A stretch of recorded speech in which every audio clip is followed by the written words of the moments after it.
Have you ever felt trapped in a place that drains your energy?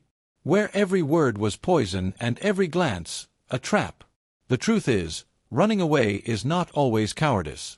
Sometimes it is wisdom. But what if, instead of running, you could transform? Discover how to be the light that purifies without burning out. It starts now. Step away from what harms you. Distance yourself from environments and people with bad intentions and bad conduct. But if, with your presence, you can bring clarity and transformation, without losing your essence, take your qualities even to the darkest places.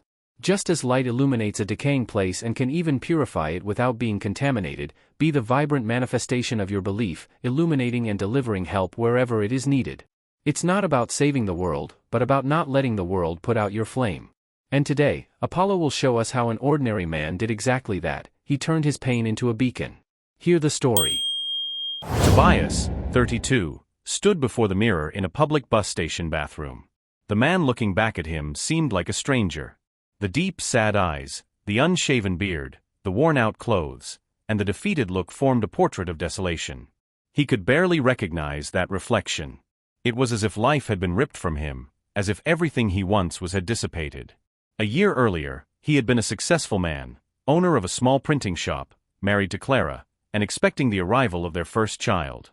But a tragic car accident took his wife, his baby, and slowly, the business he had dedicated so much to. Debts piled up, and without the strength to continue, Tobias abandoned himself and ended up on the street, where loneliness and abandonment became his only companions. The street was cold, gray, and relentless. Tobias found a refuge there, albeit a painful one, where no one questioned him and no one judged him.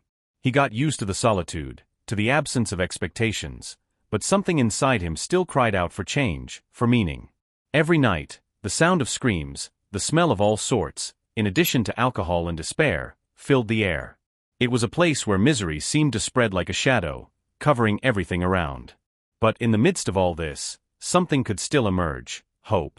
One night, while walking downtown, Tobias saw a man in a ripped suit distributing blankets and soup to the people on the street. It was a simple act, but full of humanity. Intrigued, Tobias approached and asked, with the curiosity of someone still seeking a purpose, "Why do you do this?" The man looked at him, with a serene smile that contrasted with the state of his mistreated clothes, and replied, "Because someone did it for me." The words were simple, but they carried a depth Tobias had never imagined. Right there, for the first time, he realized that no matter how deep the abyss he was in, there would always be a chance to make a difference in someone's life. And it was at that moment that Tobias's mindset began to change. The street, with its screams and despair, seemed like a place immersed in darkness, but what Tobias didn't yet know was that the greatest misery wasn't the lack of money or food, but the lack of hope. Tobias began to observe others, the people around him, and saw something that deeply affected him: a woman crying, hugging a child, an elderly man trembling from the cold and despair. Each of these scenes was a reflection of something much bigger, something he had experienced in his own life. The pain of those people resonated within him. Tobias didn't know how, but something told him he could be useful. Even though he himself was a victim of circumstances, a part of him still believed he could transform someone's life. And that's how his journey of transformation began. He started small. In a simple gesture of solidarity, he began collecting bottles to buy bread and share it with others. With the little he had, he used his money to buy warm clothes at thrift stores and bring them to those in need. His actions, although modest, were a reflection of his inner change. He felt he could do something, even if it was the bare minimum, to help those around him. But it was one night, when an old acquaintance recognized him on the street, that his life began to take a different turn. The man, a warehouse owner, asked him what had happened. Upon hearing Tobias's story, the man offered him a space for him to restart his printing shop. "Use this space to store donations too," the man suggested. For Tobias, that was more than an opportunity to start over. It was a chance to help others, to redeem himself. Tobias accepted and at that moment, made a pact with himself: "I will help those who are as I was. I will show these people that, even in the worst situations, there is a light at the end of the tunnel." He transformed the warehouse into a support point. At night, he used that space to read to the homeless passages from the books Clara loved. He remembered her while sharing words of hope and strength with those who had lost everything. He would say, "Hope is like a seed. Even if the earth is hard, if we sow it with faith, it will bloom. He believed that, just as seeds need fertile soil to grow, people needed an environment of hope to be able to get back on their feet. It was then that life gave him another test. A fire destroyed the warehouse, and all his hopes of starting over seemed to have been consumed by the flames. The pain was deep. But instead of surrendering to sadness and despair, something surprising happened. The same people he had helped, the same homeless people to whom he had offered warm clothes and comforting words, showed up to help. Together, in a collective effort, they cleaned and renovated the warehouse in just a few weeks. One of the former homeless people approached and said, "You gave us dignity. Now, we're giving it back to you." Those words touched Tobias deeply, as he realized that the light he had offered to others was now coming back to him. He understood that true generosity has no measure and that when hope is sown, it returns multiplied. Today, the Hope Printing Shop continues to be a support point for those who, like Tobias once was, are looking for a new chance. The shop prints flyers for NGOs, offers work to former homeless people, and in some way, transforms lives every day. Tobias is not rich, but he discovered that true wealth is not found in material possessions, but in how we impact people's lives. As he often says, light doesn't shine for itself. It exists to show the way. Tobias now is the light that illuminates the darkest places, being a beacon of hope for those who are still lost in the darkness. He understands that, just as light purifies without being contaminated, he also managed to help, without allowing himself to be engulfed by the darkness surrounding him, with the blessings of God. His journey, which began at rock bottom, is now a testimony of faith, resilience, and transformation.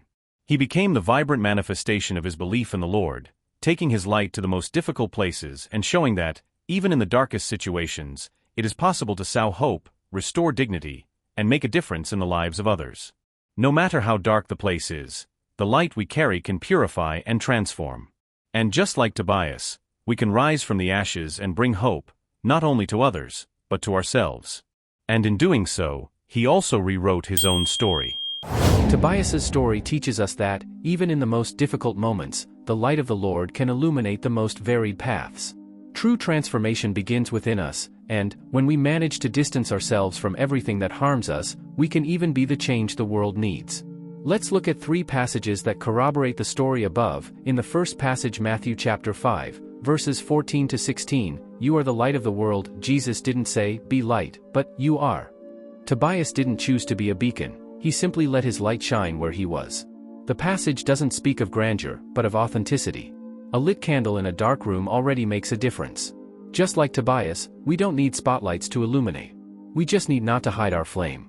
When he shared his bread, he was fulfilling, "Let your light shine before others, that they may see your good deeds." Light doesn't shout, it simply exists. And it attracts.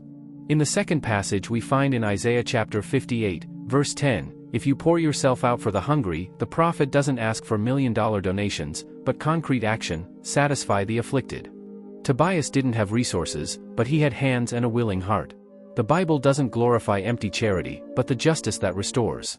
When he gave blankets, he was breaking the chains of injustice. The reward?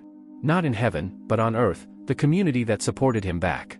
God doesn't need our possessions, he needs our humanity.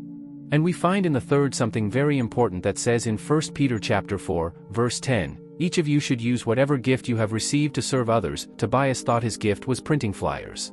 God showed him it was printing hope. The text doesn't talk about extraordinary talents, but about using what we have. Whether it's a bowl of soup or a kind word, everything can be an instrument of grace. Like Tobias, discover, your gift is not for you. It is for those who are still in the dark.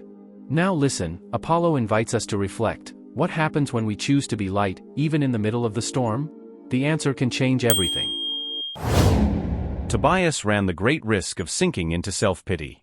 Some of us have been deeply hurt and eventually feel the desire to give up, or in sadness we are tempted by it. Life, at times, seems a weight heavier than we can bear. But Tobias saw situations worse than his own and chose to look beyond himself. That is the essence of the message we want to emphasize today. Light does not exist for itself. When he reached out to others, he wasn't just saving lives, he was saving his own soul. Because that's how light works. It only shines when it illuminates something beyond itself. The Bible does not call us to perfection, but to offer our presence. A presence that welcomes, that listens, that acts. It's not about grandeur. A shared loaf of bread, a kind word, a shared space. Small gestures that, when added up, transform the world. Tobias's transformation was not magical. It did not come from a moment of supernatural revelation, nor from an external force. It came from a choice. Not because he had all the answers, but because he understood that darkness is only overcome when someone dares to light a flame. Don't let the inspiration end here. Leave your like, subscribe, and hit the bell. These are the seeds that drive us to grow and take this message forward. And you? What shadows can you illuminate today?